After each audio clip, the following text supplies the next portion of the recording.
অবশেষে champions trophy ক্রিকেটের fixture প্রকাশ করল আইসিসি।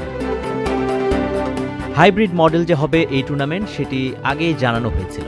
এবার আইসিসি চূড়ান্তভাবে জানালো হাইব্রিড মডেল মেনেই দুবাইকে করা হয়েছে নিরপেক্ষ ভেন্যু। টুর্নামেন্টের অফিসিয়াল আয়োজক পাকিস্তান হলেও ভারতের সবগুলো ম্যাচ হবে দুবাইয়ের মাঠে। একটি সেমিফাইনাল তো হবেই, ভারত ফাইনালে উঠলে লাহোরের পরিবর্তে ৮ দলের এই টুর্নামেন্টের ফাইনাল ম্যাচটিও চলে যাবে দুবাই ইন্টারন্যাশনাল ক্রিকেট স্টেডিয়ামে। নিশ্চয়ই পাকিস্তানি ক্রিকেট ভক্তরা চাইবে না ভারত সেমিফাইনালে যাক। ফাইনালে গেলে তাদের মন আরও খারাপ হবে, কারণ কেবল ভারতের কারণেই তাদের ঘরের আয়োজন এই টুর্নামেন্টের ফাইনাল দেখতে হবে দুবাইয়ের মাঠে।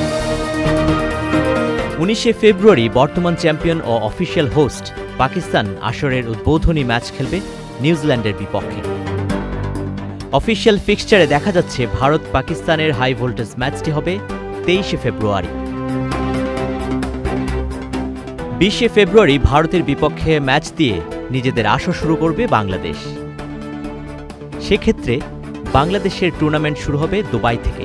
গ্রুপ পর্বে বাংলাদেশ তাদের শেষ ২ ম্যাচ খেলবে ২৪ ও ২৭শে ফেব্রুয়ারি যথাক্রমে নিউজিল্যান্ড ও পাকিস্তানের বিপক্ষে। ৯ মার্চ টুর্নামেন্টের ফাইনাল হবে লাহোরে। লেখা আছে লাহোরে, কিন্তু ভারত যদি ফাইনালে উঠে তাহলে ফাইনাল চলে যাবে দুবাই ইন্টারন্যাশনাল ক্রিকেট স্টেডিয়াম।